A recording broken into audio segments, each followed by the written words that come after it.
പാർത്ഥായ പ്രതിബോധിതാം ഭഗവതാം നാരായണേന സ്വയം വ്യാസേന ഗ്രഥിതാം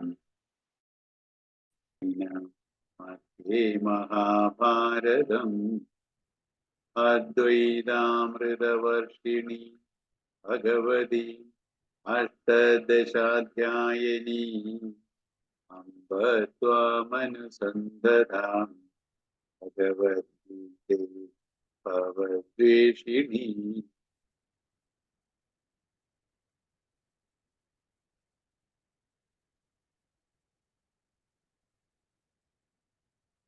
ഇനി 37ാമത്തെ ശ്ലോകമാണ് വായിക്കുന്നത്.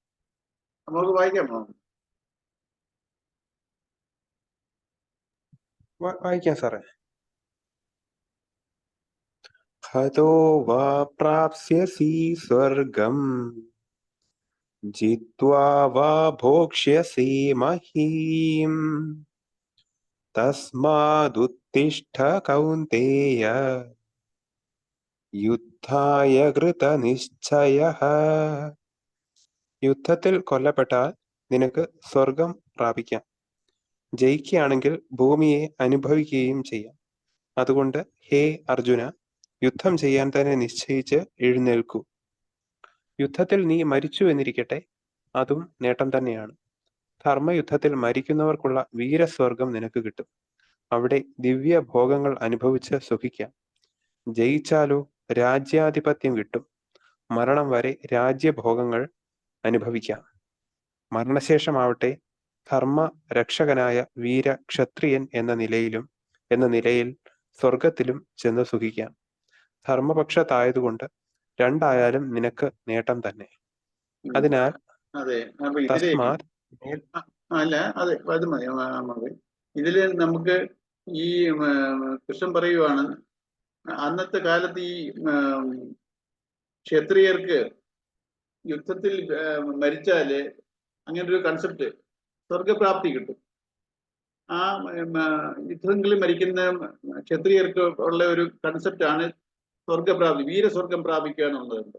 അപ്പം കൃഷ്ണൻ അർജുനോട് പറയുകയാണ്, നീ ഈ യുദ്ധം ചെയ്യേണ്ടത് വെറുപ്പിലോ പ്രതികാരത്തിലോ അല്ല, ധർമ്മത്തിന് വേണ്ടി നീ യുദ്ധം ചെയ്യുക.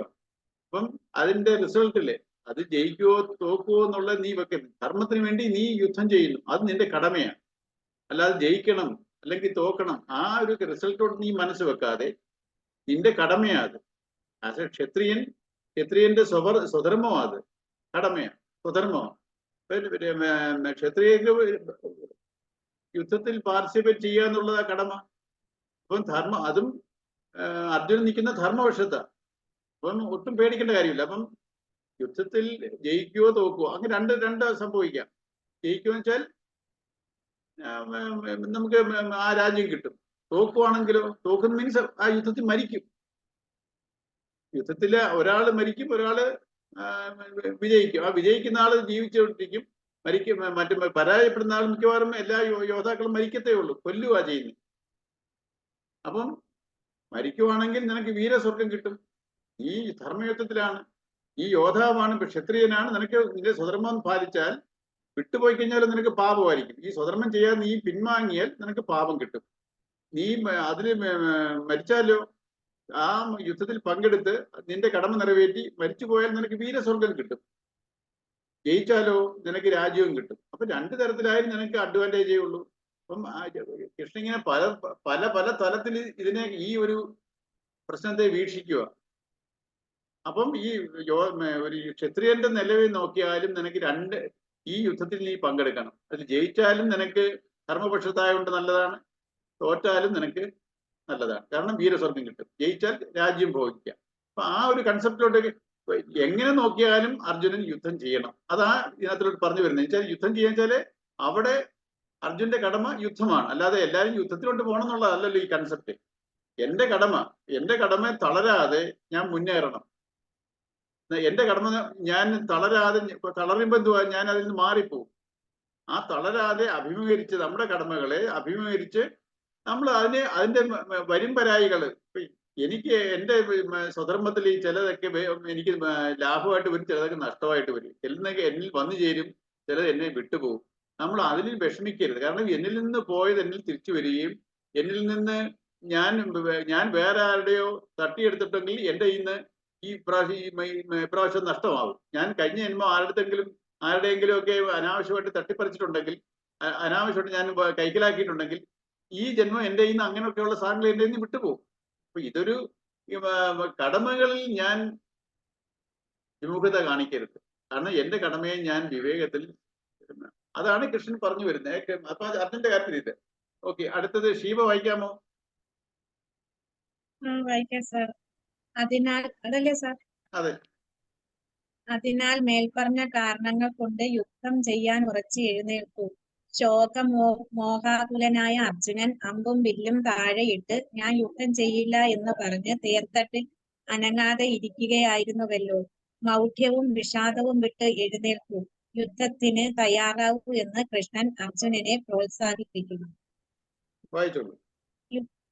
യുദ്ധത്തിനുള്ള ആഹ്വാനമാണോ ഗീത?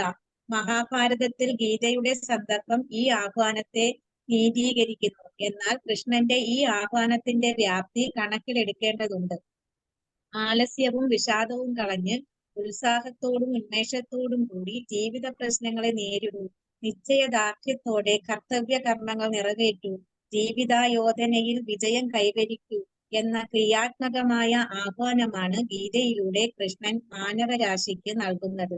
ഗീതാ സന്ദേശത്തിന്റെ പ്രായോഗികതയ്ക്ക് ദേശകാല പരിമിതികളില്ല. എല്ലാ കാലത്തും എല്ലാ ദേശത്തും എല്ലാ മതക്കാർക്കും ഒരേപോലെ ബാധകമാണ് ഗീതോപദേശം. ആയോധനത്തിൽ ഏർപ്പെടുമ്പോൾ നിന്റെ മനോഭാവം എങ്ങനെ ഇരിക്കണം എന്നും പറയാം, കേട്ടോളൂ. അപ്പൊ ഈ ഗീത യുദ്ധത്തിനോട്ട് ആഹ്വാനം ചെയ്യുന്നുള്ള രീതിയില്ല, നമ്മുടെ കടമകളെ. എന്നാൽ കൃഷ്ണന്റെ ഈ ആഹ്വാനത്തിന് വ്യാപ്തി കണക്കിലെടുക്കുന്നുണ്ട്. ആലസ്യവും വിഷാദവും കളഞ്ഞ് ഉത്സാഹത്തോടും ഉന്മേഷത്തോടും ജീവിത പ്രശ്നങ്ങളെ നേരിടൂ. നിശ്ചയദാർഢ്യത്തോടെ കർത്തവ്യ കർമ്മങ്ങൾ നിറവേറ്റൂ. ജീവിതായോധനത്തിൽ വിജയം കൈവരിക്കൂ. നമ്മുടെ കടമകള്, നമ്മുടെ ഉള്ളിൽ ഒരു യുദ്ധം നടക്കുന്നുണ്ട്. നമ്മൾ ഓരോ പ്രശ്നങ്ങളെ നേരിടുമ്പോഴേ നമ്മൾ എങ്ങനെ ചെയ്യണം, അങ്ങനെ ചെയ്യണോ, ഇങ്ങനെ ചെയ്യണോ, ഈ ഒരു യുദ്ധം നമ്മളിൽ നടക്കുന്നുണ്ട്. ഈ കടമ നിറവേറ്റുന്നതിന് നമ്മുടെ മനസ്സ് ഒരു യുദ്ധത്തിൽ ഏർപ്പെടുക. അപ്പൊ ഈ ഒരു ധർമ്മയുദ്ധം അത് ധർമ്മത്തിലായിരിക്കണം, പക്ഷെ അധർമ്മത്തിന്റെ ഭാഗത്തായിരിക്കരുത്. നമ്മൾ ആ വിജയം ഭരിക്കേണ്ട ധർമ്മപക്ഷത്ത് നിന്നുകൊണ്ട് വേണം അതിനെ അഭിമുഖീകരിക്കാൻ. എന്നുവെച്ചാൽ ധാർമ്മികതയിൽ വേണം, ധാർമ്മിക വാല്യൂസിൽ വേണം ആ പ്രശ്നത്തിനെ നേരിടാൻ. അല്ലാതെ അധാർമിക വേയിൽ നമ്മൾ ഒരു പ്രശ്നത്തിനെ നേരിടരുത്. അതാ കൃഷ്ണൻ പറഞ്ഞു വരുന്നത്. നമ്മുടെ കടമയിൽ നമ്മൾ വിമുഖത കാണിക്കാതിരിക്കുക, കടമകളിൽ നിന്നും മാറിപ്പോകാതിരിക്കുക, അതിനെ സമചിത്തതയോടെ, ബാലൻസ് മൈൻഡോടെ ചില ധാർമ്മിക വാല്യൂസിൽ നമ്മൾ അതിനെ അഭിമുഖീകരിക്കുക. അപ്പം ഇപ്പൊ നമുക്ക് ചെയ്യാൻ ഈ ഗീതയുടെ സന്ദേശം എത്രയോ 5000 സംതിങ് അതിന്റെ ഈ ഗീതയുടെ ഇത്.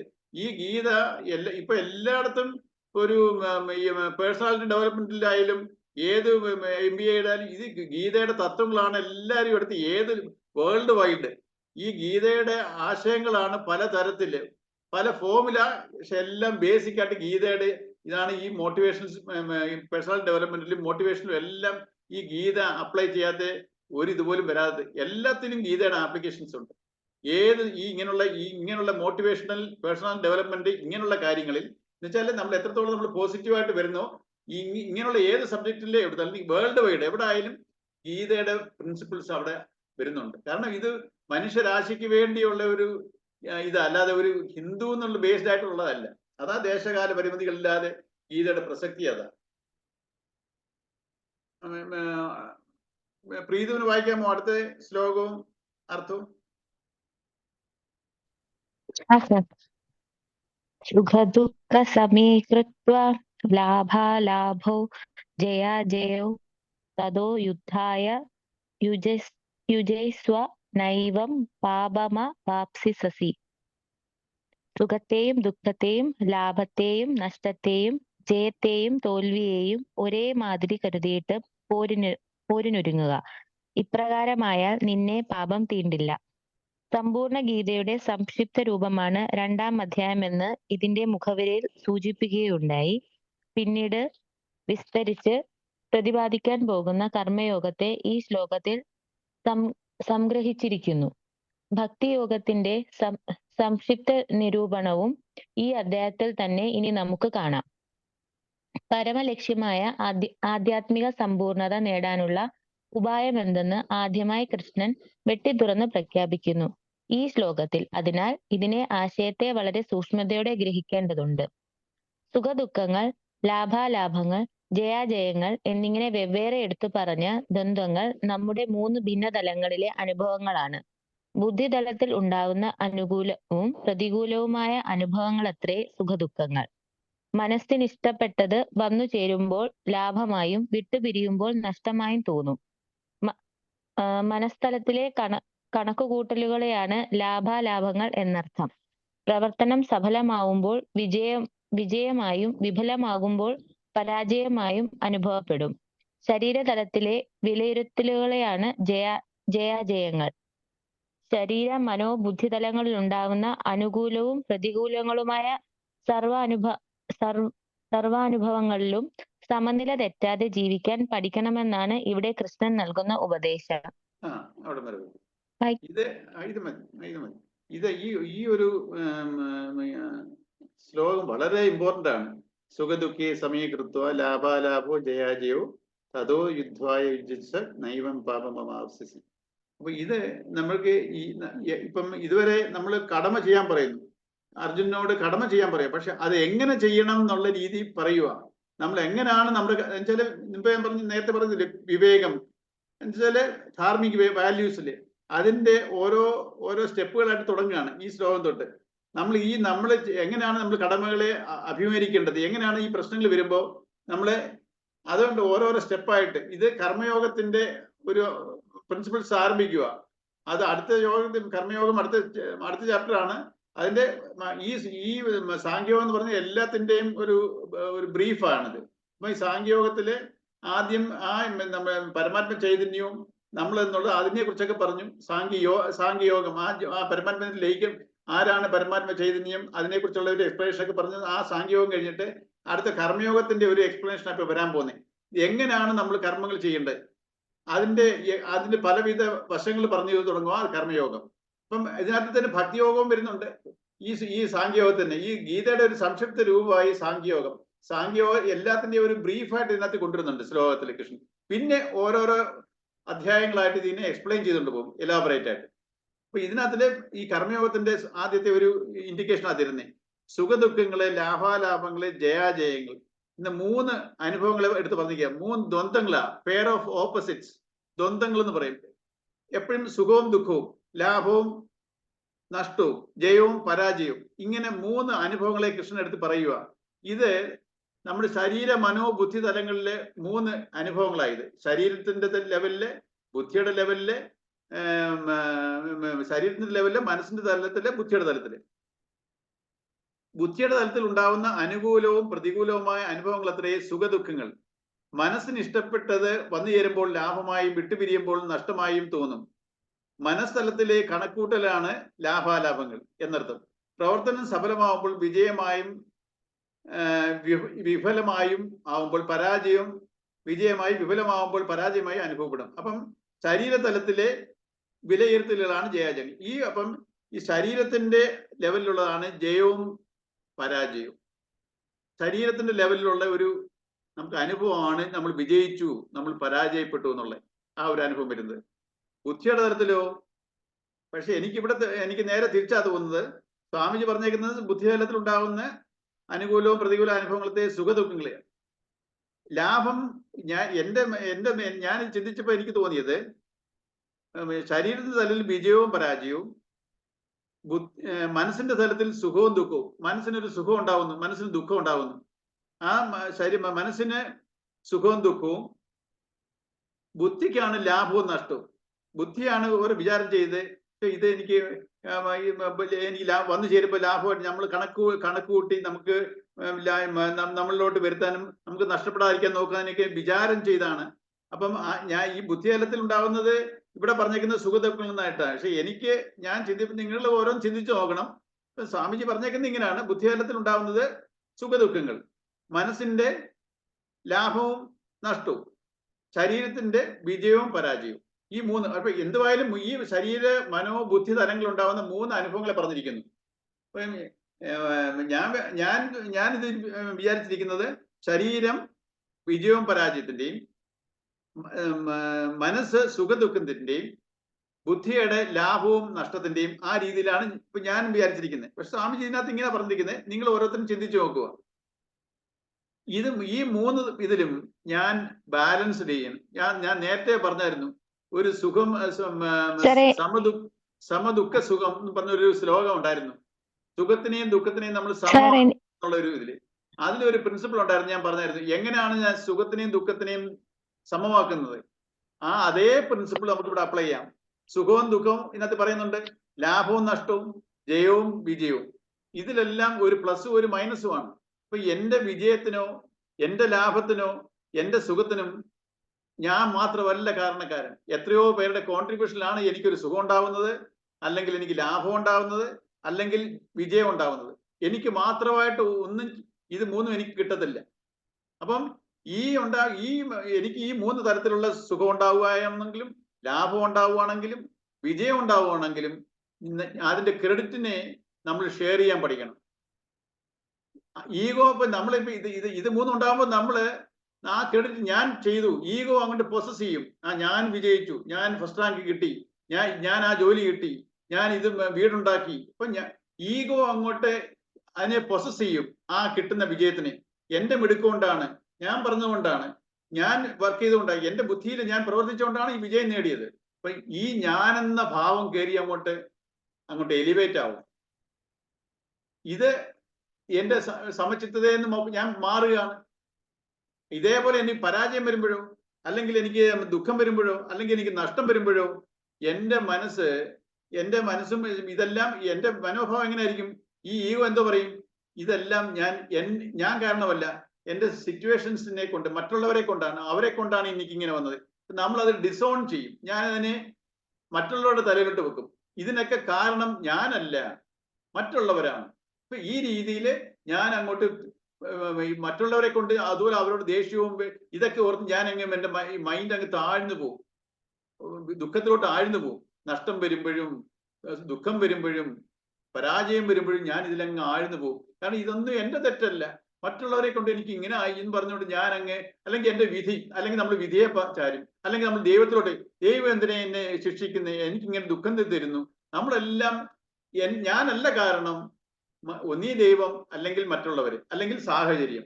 ഇതിനെ 3 നമ്മൾ അങ്ങോട്ട് പഴിചാരും. വിജയം വരുമ്പോഴോ ഇത് എന്റെ ക്രെഡിറ്റ്, ഞാൻ ചിന്തിച്ചു, ഞാൻ പ്രവർത്തിച്ചു, ഞാൻ കഷ്ടപ്പെട്ടു, എന്റെ മിടുക്കാണ്. ഇതൊരു സ്വാഭാവികത നമുക്ക് എല്ലാവർക്കും ഉണ്ടാവുന്നതാണ്. പക്ഷെ ഈ രീതിയിൽ മാറി നമ്മൾ ഇതിനെ ബാലൻസ് ചെയ്യാൻ പഠിക്കണം. ഈ ബാലൻസിങ് ഞാൻ പറഞ്ഞില്ലയോ, ആദ്യത്തെ ഒരു പ്രിൻസിപ്പിൾ പറഞ്ഞത്, സുഖം വരും, ഇതിന്റെ ക്രെഡിറ്റിനെ ഷെയർ ചെയ്യുമ്പോൾ നമുക്ക് ഈഗോ കൊണ്ട് എലിവേറ്റ് ആവത്തില്ല, ഈഗോയ്ക്ക് ദുഃഖമാവും. കാരണം ക്രെഡിറ്റ് എടുക്കുമ്പോഴാണ് ഈഗോ സന്തോഷിക്കുന്നത്. നമ്മൾ ഈഗോയെ സന്തോഷിപ്പിക്കാൻ വിടരുത്, ആ ഈഗോയെ ദുഃഖിപ്പിക്കണം. ഈഗോ എന്ന് പറഞ്ഞാൽ ആരാ? ഒരു ഫാൾസ് ഐയ, റിയൽ ഞാനല്ല. ആ അൺറിയൽ ഐയാണ് ചുറ്റിപ്പിക്കുന്നത്. നമ്മളിട്ട് വിഷമിപ്പിക്കുന്നതെല്ലാം ഈ ഈഗോയ, ഞാനെന്ന ഭാവമാണ് നമുക്ക് ഈ ദുരിതങ്ങൾ ഉണ്ടാക്കുന്നത്. നമ്മൾ ഈ ഈഗോയുടെ വലയിൽപ്പെടാതെ നമ്മൾ വിവേകത്തിൽ നമ്മൾ പ്രവർത്തിക്കാൻ പഠിക്കണം. അപ്പൊ ഇതിനെ ബാലൻസ് ചെയ്യാൻ, ഈ ദ്വന്ദ്ങ്ങളെ, പെയർ ഓഫ് ഓപ്പോസിറ്റ്സ് എന്നാ പറയുന്നത്, ഇതിനെ നമ്മൾ ബാലൻസ് ചെയ്യാൻ പഠിക്കണം. ഞാൻ നേരത്തെ പറഞ്ഞ പ്രിൻസിപ്പിൾ വെച്ച്, അതുപോലെ ഒരു പരാജയം വരുമ്പോഴോ, അല്ലെങ്കിൽ ഒരു നഷ്ടം വരുമ്പോഴോ, അല്ലെങ്കിൽ ഒരു ദുഃഖം വരുമ്പോഴോ ഇതിന്റെ കാരണങ്ങൾ, ഇത് എന്തുകൊണ്ട് എനിക്ക് ഇത് സംഭവിച്ചു, ഞാൻ അതിനെ അനലൈസ് ചെയ്ത് എവിടാണ് എനിക്ക് തെറ്റുപറ്റിയത്.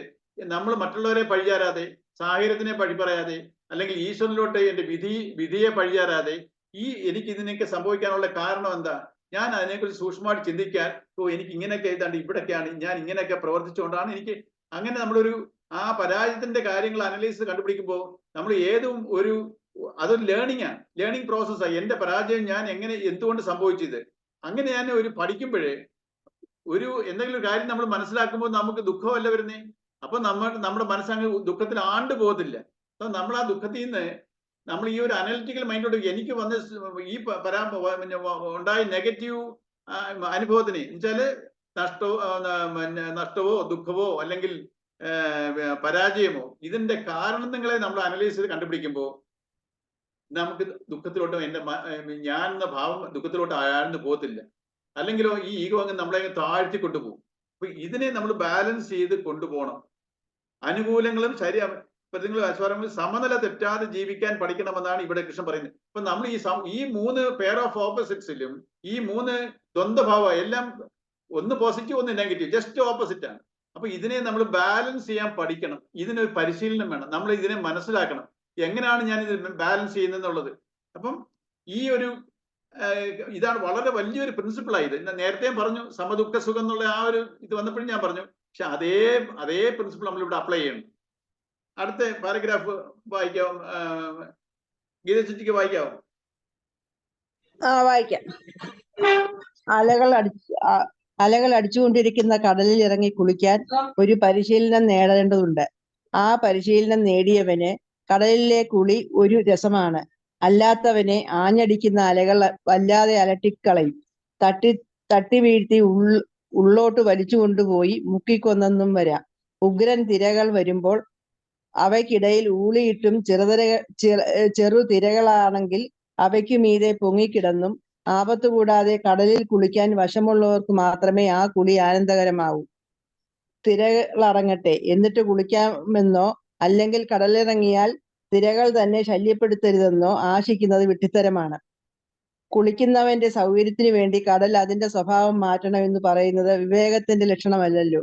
മൂഢനായ മനുഷ്യന്റെ നില നോക്കുക. അല്ലലൊന്നുമില്ലാത്ത ഒരു ജീവിതത്തെയാണ് മനുഷ്യൻ കാക്ഷിക്കുന്നത്. ജീവിതമാകട്ടെ അല്ലൽ നിറഞ്ഞതാണ് താനും. ജീവിതക്കടലിൽ സുഖദുഃഖങ്ങളുടെയും ലാഭാലാഭങ്ങളുടെയും ജയാജയങ്ങളുടെയും രൂപത്തിൽ തിരകൾ നിരന്തരം ആഞ്ഞടിച്ചുകൊണ്ടിരിക്കുന്നു. അല്ലെങ്കിൽ ജീവിതം നിശ്ചലമായി പോവും. ഇത് മരണത്തിന് തുല്യമാണല്ലോ. അലകൾ പോലെ ഇരമ്പിക്കൊണ്ടിരിക്കുന്ന ഒന്നാണ് ജീവിതമെങ്കിൽ അലകടൽ പോലെ ഇരമ്പിക്കൊണ്ടിരിക്കുന്ന ഒന്നാണ് ജീവിതമെങ്കിൽ അതങ്ങനെ ആവാതെ വയ്യ എങ്കിൽ ജീവിതക്കടലിൽ ഇറങ്ങിയ നാം ഇതിലെ വേലിയേറ്റത്തിനും വേലിയിറക്കത്തിലും ആപത്ത് കൂടാതെ ജീവിക്കാൻ പഠിക്കുകയാണല്ലോ വേണ്ടത്. വെല്ലുവിളികൾ കടിമപ്പെട്ടു പോകുന്നവൻ അലകളിൽ കുടുങ്ങിയ പൊങ്ങുതടി പോലെ ജീവിത വിധാനത്തിലനുസരിച്ച് പൊങ്ങിയും താണും വിഷമിച്ചുകൊണ്ടിരിക്കും. ദീപസ്തംഭത്തെ നോക്കുക. ആ അടിത്തട്ടിൽ ഉറപ്പിച്ച അസ്ഥിവാരത്തിൽ ഉറച്ചു നിൽക്കുന്ന ആ സ്തംഭത്തിൽ ആഞ്ഞടിക്കുന്ന അലകൾ സ്വയം തകരുകയല്ലാതെ അതിനെ അല്പം പോലും ചലിപ്പിക്കാൻ സമർത്ഥങ്ങളാവുന്നില്ല. അർജുന, നീ ഒരു പൊങ്ങുതടി പോലെയാവരുത്, ദീപസ്തംഭത്തെ പോലെയാവണം. കർമ്മനിരതരായ സാധാരണക്കാർക്ക് സംഭവിക്കുന്ന മനഃചാഞ്ചല്യം നിന്നെ ബാധിക്കാതിരിക്കട്ടെ. എന്ത് സംഭവിച്ചാലും സമനില തെറ്റാതെ ജീവിതായോധനത്തിൽ ഏർപ്പെടുക. മഹത്കർമ്മങ്ങൾ ചെയ്യാനുള്ള പ്രചോദനം മനുഷ്യർക്ക് കിട്ടുന്നത് മനസ്സിന് സൗമ്യാവസ്ഥ കൈവരുമ്പോഴാണ്. എളിയ കർമ്മത്തെ പോലും അതിമഹത്താക്കാൻ അതിന് കഴിയും. എല്ലാവരും ഈ ഒരു ശ്ലോകം നമ്മളെല്ലാവരും പല ആവർത്തി വായിക്കണം. പതുക്കെ വളരെ സ്വസ്ഥമായിട്ട് ഓരോന്നും ആലോചിച്ച് നമ്മൾ ഇതിനെക്കുറിച്ച് എത്ര വളരെ പരമാർത്ഥ സത്യങ്ങളല്ലേ പറയുന്നത്. ഈ സത്യങ്ങളെ നമ്മൾ ഉൾക്കൊള്ളണ്ടേ. അലകൾ അടിച്ചിപ്പോ ഒരു കടലിന്റെ കാര്യം പറയുക. ഈ ഒരു കടലിൽ കുളിക്കാൻ നമുക്ക് എല്ലാവർക്കും ഒക്കുവോ? അതേ സമയത്ത് ഈ കടലോരത്ത് താമസിക്കുന്ന കുട്ടികളൊക്കെ കടന്ന് ചാടി മറിയുന്ന കാണാമല്ലോ. നമുക്ക് അതുപോലെ ചെയ്യുവോ? ഇവിടെ നീന്തൽ അറിയാവുന്നവർക്ക് പോലും ആ കടലിൽ കുളിക്കാൻ പറ്റത്തില്ല. സാധാരണ കായലിലോ കുളത്തിലോ ഒക്കെ കുളിച്ചിട്ടുള്ളവർക്ക് പോലും കടലിൽ പോയി പെട്ടെന്ന് നീന്തൽ അറിയാൻ പറഞ്ഞിട്ട് എടുത്ത് ചാടാൻ പറ്റത്തില്ല. അപ്പം ആ തിരകൾ അടിച്ചിട്ട് വരുമ്പോഴേ അതിനെ പരിശീലിച്ച് ആ തിരകളിൽ എങ്ങനെ അകപ്പെടാതെ അങ്ങനെ ഒരു പരിശീലനം നേടിയവർക്ക് മാത്രമേ ആ കടലിൽ കുളിക്കാൻ പറ്റത്തുള്ളൂ. അപ്പൊ എത്ര ശരി. ഇതേപോലല്ലേ നമ്മുടെ ജീവിതവും. ജീവിതം എപ്പോഴും ഇങ്ങനെ ഒരു തിര വന്ന് അടുത്ത തിര വന്ന് നമുക്ക് ഇങ്ങനെ ഓരോ ദിവസവും നമ്മളിങ്ങനെ ഓരോ ഫേസിൽ നമുക്കിങ്ങനെ പ്രശ്നങ്ങളല്ലേ. നമുക്ക് ഓരോ സുഖങ്ങളെക്കാട്ടി എത്രയോ ദുഃഖമായിട്ടുള്ള അനുഭവങ്ങളാവും. എന്തെല്ലാം പ്രശ്നങ്ങളാണ്. ദുഃഖം അല്ലെങ്കിൽ കൂടി നമ്മൾ എന്തെല്ലാം ദുരിതത്തിന്റെ അനുഭവങ്ങളിലൂടെയാണ് നമ്മൾ ഓരോ ദിവസവും കടന്നു പോകുന്നത്. അത് നമുക്ക് ദുരിതമായിട്ട് തോന്നുന്നതിന് കാരണം എന്താ? നമ്മുടെ മനസ്സ് അതിനെ അഭിമുഖീകരിക്കുന്ന രീതി തെറ്റായതുകൊണ്ടാണ്. അപ്പം ഇങ്ങനെയുള്ള ഇതിനെ അഭിമുഖീകരിക്കണം എന്നുണ്ടെങ്കിൽ ഈ പാരമാർത്ഥിക സത്യങ്ങളെ മനസ്സിലാക്കാതെ ജീവിതത്തിനെ നമ്മൾ സൂക്ഷ്മമായിട്ട് നോക്കിക്കാണാതെ നമ്മൾ പെരിഫറലായിട്ടിരിക്കുമ്പോൾ നമുക്ക് ഇതിനൊന്നും ഒരു അന്തവും പിടിയും കിട്ടത്തില്ല. എന്താ ഇങ്ങനെ സംഭവിക്കുന്ന, എനിക്ക് ഞാനെന്തോ തെറ്റ് ചെയ്തു. നമുക്ക് ഒത്തിരി നമുക്ക് തന്നെ നമ്മളോടൊരു സെൽഫ് പിറ്റി, സഹതാപം. എനിക്ക് എന്താ ഇങ്ങനെ ഓരോരുത്തരും വിചാരിക്കും. കാരണം എന്നിട്ട് അവരവർ വിചാരിക്കും എനിക്കേ ഉള്ളു ഇങ്ങനെ, മറ്റുള്ളവർക്ക് അങ്ങനെയല്ല, അവരൊക്കെ എന്തെല്ലാം സൂഹിക്കുന്നു. എപ്പോഴില്ല അക്കരപ്പച്ച പോലെ നമുക്ക് തോന്നുമ്പോൾ നമുക്ക് മാത്രമേ ഉള്ളൂ പ്രശ്നം, മറ്റുള്ളവർക്കൊന്നും അവരൊക്കെ എത്രയോ സുഖമായിട്ട് ജീവിക്കുന്നു, നമുക്ക് എന്താ ഈ പ്രശ്നം? നമ്മൾ എപ്പോഴും എല്ലാവരും വെളിയിലൊക്കെ ചിരിച്ചു കാണിക്കുന്നെങ്കിലും നമ്മുടെ ഉള്ളിലെല്ലാം ഇതുണ്ട്. പക്ഷെ ഈ സത്യങ്ങളെ തിരിച്ചറിഞ്ഞാൽ നമുക്ക് ഇങ്ങനെ ഒരു കൺഫ്യൂഷനും ഒരു പ്രശ്നം ഉണ്ടാകത്തില്ല. ഈ നമുക്ക് എന്തുകൊണ്ടായി ദുരിതം വരുന്നേ? നമുക്ക് പലതിനും ആൻസർ ഇല്ല, നമുക്ക് എന്താ ചെയ്യേണ്ടതെന്ന് അറിയത്തില്ല, ഇങ്ങനെ ചെയ്യണോ അങ്ങനെ ചെയ്യണോ. ഇതിന്റെയൊക്കെ കാരണം നമ്മൾ ഈ സത്യങ്ങളെ തിരിച്ചറിയണം.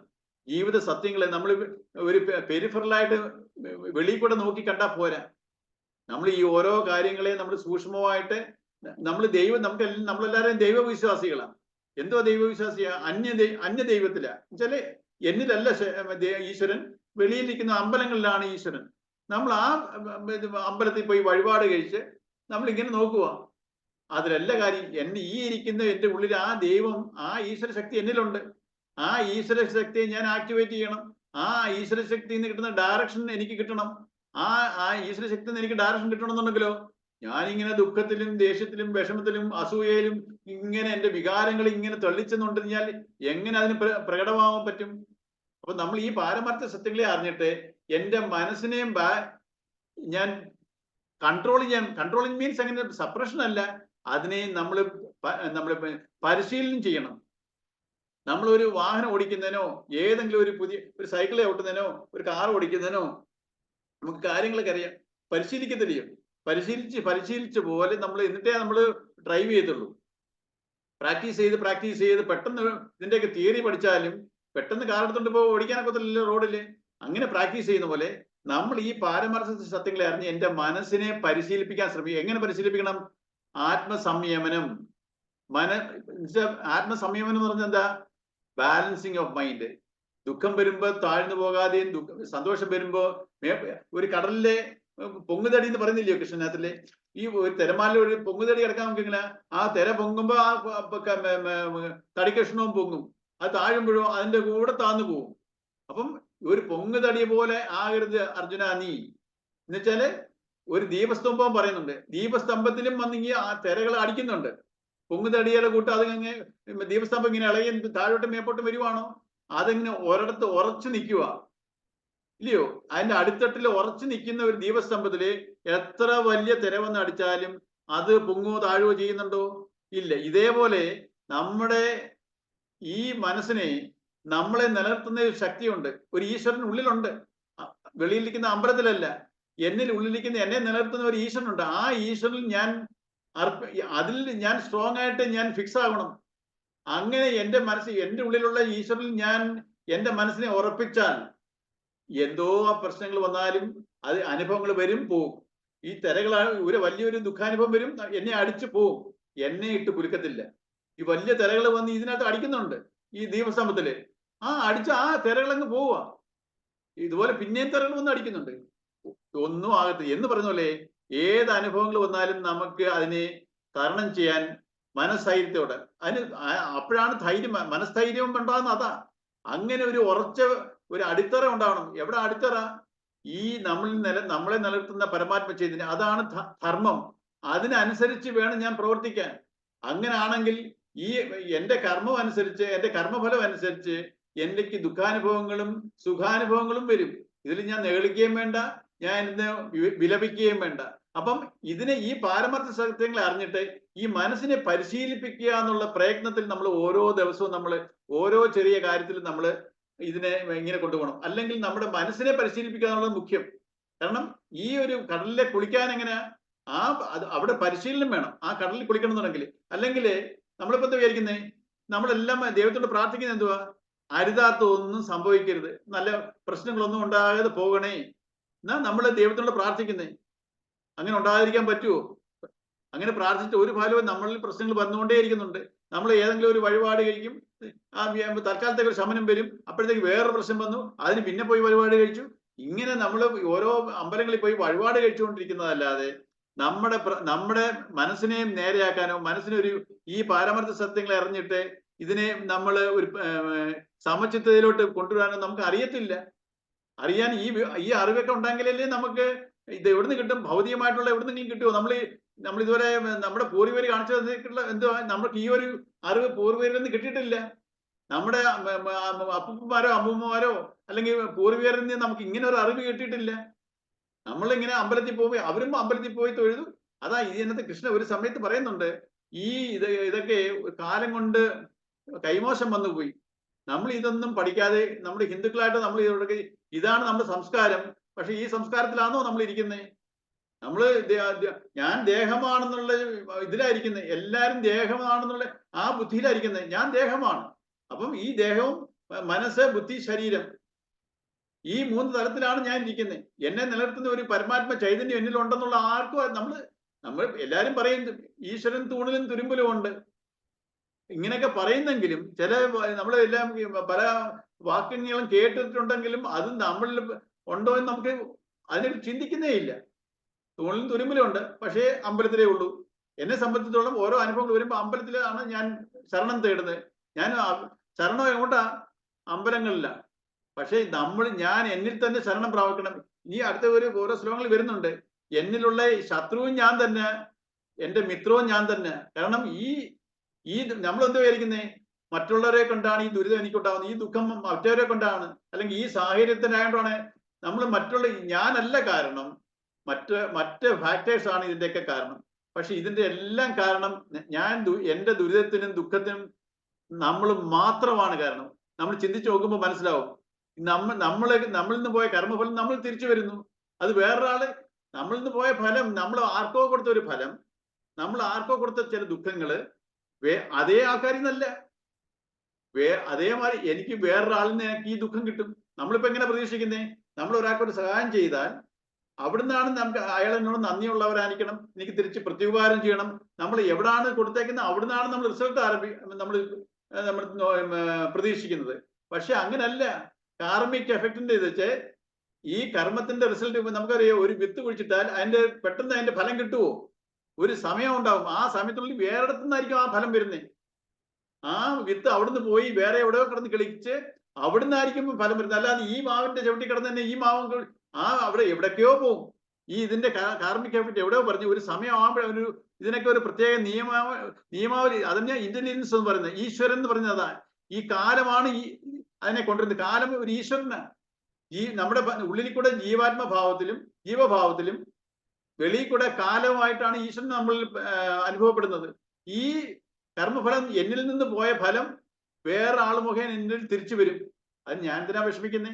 ഇതേപോലെ ഞാൻ ആരെങ്കിലും ഒക്കെ എന്നിൽ നിന്ന് നല്ലത് കൊടുത്ത് ഞാൻ നല്ലത് മാർക്കെങ്കിലും ചെയ്തിട്ടുണ്ടെങ്കിൽ ഇതേപോലെ എന്നെ സഹായിക്കാനും അല്ലെങ്കിൽ എന്നെ അതുപോലെ അനുഭവം എനിക്ക് വേറെ ആൾക്കാരിൽ നിന്ന് കിട്ടും. അപ്പൊ ഇതാണ്, അല്ലാതെ ഈശ്വരൻ തരുന്ന ഒരു അനുഭവം അല്ല എന്റെ സുഖവും ദുഃഖവും. ഇതിനെ കാര്യങ്ങളെല്ലാം മനസ്സിലാക്കി കഴിഞ്ഞാൽ ഇപ്പൊ എന്തുകൊണ്ടാണ് നമുക്ക് ഈ ദുഃഖം വരുന്നേ? ഒരു എക്സാമിനേഷന് നമ്മൾ ശരിക്കും പഠിച്ചിട്ടില്ലെങ്കിൽ നമുക്ക് വളരെ കൺഫ്യൂഷനും എല്ലാം പഠിച്ചിട്ടുണ്ടെങ്കിൽ ആ ഒരു സബ്ജക്ട്, ഒരു സിലബസ് അനുസരിച്ച് ഞാൻ ഫുള്ളി തറവാണെങ്കിൽ അതിനോട് എനിക്ക് പേടി വരും ആ എക്സാമിനേഷൻ എഴുതാൻ. ഒരിക്കലും ഉണ്ടാവത്തില്ല. അതേ സമയത്ത് സെലക്റ്റീവായിട്ട് പഠിച്ച് നമ്മൾ പോകുമ്പോഴോ പഠിച്ചതേ വരാവേ, നമുക്ക് ആ പാടെ ഒരു കൺഫ്യൂഷനാ, ഒരു സ്വസ്ഥതയില്ല. എങ്ങനെ വരും ക്വസ്റ്റ്യൻ? അതേ സമയത്ത് ആ സബ്ജക്റ്റിനെ കുറിച്ച് തറോ സ്റ്റഡി ചെയ്തിട്ട് പോവുകയാണെങ്കിൽ ആ മനസ്സെങ്ങനെ ആയിരിക്കും? അതേ ഒന്നും പഠിക്കാതെ പോകുമ്പോൾ ഉള്ള മനസ്സെങ്ങനെ എന്ന് പറയുന്നതാണ്. ഈ കാര്യങ്ങളെ നമ്മൾ വ്യക്തമായിട്ട് മനസ്സിലാക്കിയിട്ടാണെങ്കിൽ ജീവിതത്തിൽ നമുക്ക് നല്ല ധൈര്യവും സമാധാനവും സന്തോഷവും ഇതെല്ലാം ഉണ്ടാവും. നമ്മൾ തന്നെയാണ് ഇതിന്റെ കാരണം. നമുക്ക് അടുത്ത ക്ലാസ്സിൽ കണ്ടിന്യൂ ചെയ്യാം. ആർക്കെങ്കിലും എന്തെങ്കിലും പറയാനുണ്ടോ? ഇനി ഒരു 4 മിനിറ്റേ ഉള്ളൂ. ഈ ശ്ലോകം നമുക്ക് പതുക്കെ പോവാം. നമുക്ക് ഓരോ കാര്യങ്ങൾ ഡിസ്കസ് ചെയ്തിട്ട് പോകണം. ആർക്കെങ്കിലും നിങ്ങൾ ചിന്തിക്കുന്നത് ഷെയർ ചെയ്യണം തീർച്ചയായിട്ടും. കാരണം ഇതൊരു സത്സംഗമാണ്, ഒരു കമ്പൈൻ സ്റ്റഡിയാണിത്, അല്ലാതെ ഒരു ക്ലാസ് എന്ന് വിചാരിക്കരുത്. ഞാൻ പറഞ്ഞില്ല ആദ്യത്തെ ഇതിൽ എനിക്ക് ബുദ്ധിതലത്തിൽ ഉണ്ടാവുന്നത് അനുകൂലവും ഇത് മനസ്സിന്റെ തലത്തിലും ശരീരത്തിലും ഞാൻ അങ്ങനെയാണ് ഇത് വായിച്ചെങ്കിലും എനിക്ക് അങ്ങനെയാണ് ഫീൽ ചെയ്യുന്നത്. നിങ്ങളുടെയും ചിന്തകൾ നിങ്ങൾ ഷെയർ ചെയ്യണം. സാറേ കേൾക്കാമോ? കേൾക്കാം പറയൂ. സാറേ ചേച്ചി എന്തോ ചോദിച്ചായിരുന്നു ഇടയ്ക്ക്, സാർ സംസാരിച്ചുകൊണ്ടിരുന്ന ഇടയ്ക്ക്. ആര്? പ്രീതി ചേച്ചിയാണെന്ന് തോന്നുന്നു. പ്രീതി വല്ലതും പറഞ്ഞിരുന്നോ?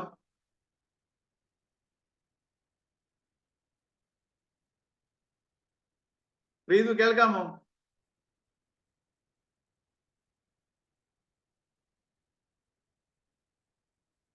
ഞാൻ വിചാരിച്ചു ഏതോ സൗണ്ട് ഉണ്ടാക്കി ഏതോ ഒരു ഡിസ്റ്റർബൻസ് ആണെന്ന് വിചാരിച്ചു എവിടുന്ന്. അതെ അതെ, അല്ല സാറിനെ 2-3 വട്ടം വിളിച്ചായിരുന്നു. ആ ചേച്ചി ആണോന്ന് എനിക്കറിയില്ല. ആരോ ഒരാൾ ചേച്ചിയുടെ സൗണ്ട് ആണെന്ന് തോന്നുന്നു കേട്ടത്.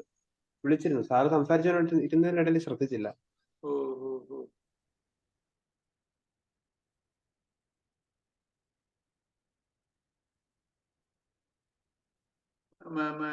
അന്തിക്ക് എന്തോ തോന്നുന്നു ഈ അന്തി ഇത് കേട്ടതിട്ട്? പറഞ്ഞ അത്രയും കേൾക്കുമ്പം അത് മനസ്സിലാവുന്ന തോന്നുന്നു, അത്രേ ഉള്ളൂ. നിനക്കെന്തെങ്കിലും നിനക്കെന്തെങ്കിലും ശരിയാന്ന് തോന്നുന്നുണ്ടോ ഇത്? ജീവിതത്തിലെ അനുഭവങ്ങളുമായിട്ട് മാച്ച് ചെയ്ത് വരുന്നുണ്ട് കൊച്ചമ്മ. നമ്മുടെ ജീവിതത്തിൽ വരുന്ന ഓരോ അനുഭവങ്ങളുമായിട്ട് താരതമ്യം ചെയ്യുമ്പോൾ മാച്ചിങ് ആയിട്ട് വരുന്നുണ്ട് നമ്മുടെ പല കാര്യങ്ങളും, കൊച്ചമ്മ പറയുന്ന പല കാര്യങ്ങളും. അപ്പൊ ഇതിനനുസരിച്ച് ജീവിക്കണം തോന്നുന്നുണ്ടോ? അതെ ഇപ്പൊ ജീവിക്കുന്ന പോലെ അങ്ങ് പോയാൽ മതിയോ? അങ്ങനെ ആവണമെന്ന് തോന്നുന്നുണ്ട്. അങ്ങനെ ആയാൽ കൊള്ളായിരുന്നു, നോക്കണം.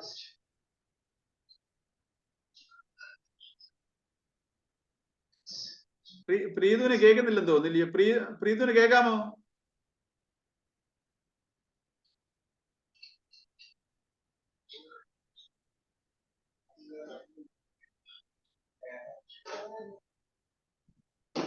ഗീസിക്ക് എന്തെങ്കിലും പറയാനുണ്ടോ?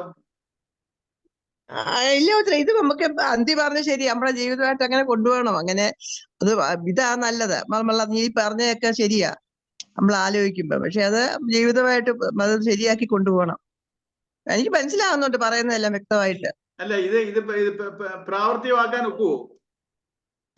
പിന്നെന്താ, നമ്മളിപ്പോ താമസം വരുമെന്നേ ഉള്ളൂ. നമ്മൾ ചെയ്ത കാര്യങ്ങൾ നമ്മൾ ശരിയോ തെറ്റോ എന്തോ വെച്ച് ആലോചിച്ച് അത് നല്ല രീതിയിൽ കൂടെ ചെയ്താൽ നമുക്ക് ആ പ്രവൃത്തി നമുക്ക് തിരിച്ച് അത് തന്നെ നമുക്ക് തന്നെ കിട്ടും. അത് സത്യവൻ തന്നെ. അതൊരു നമ്മൾ ചെയ്യുന്ന പ്രവൃത്തിയുടെ ഏതെങ്കിലും രീതി നമുക്ക് തിരിച്ചു കിട്ടുന്നത് അത് സത്യം തന്നെയാ.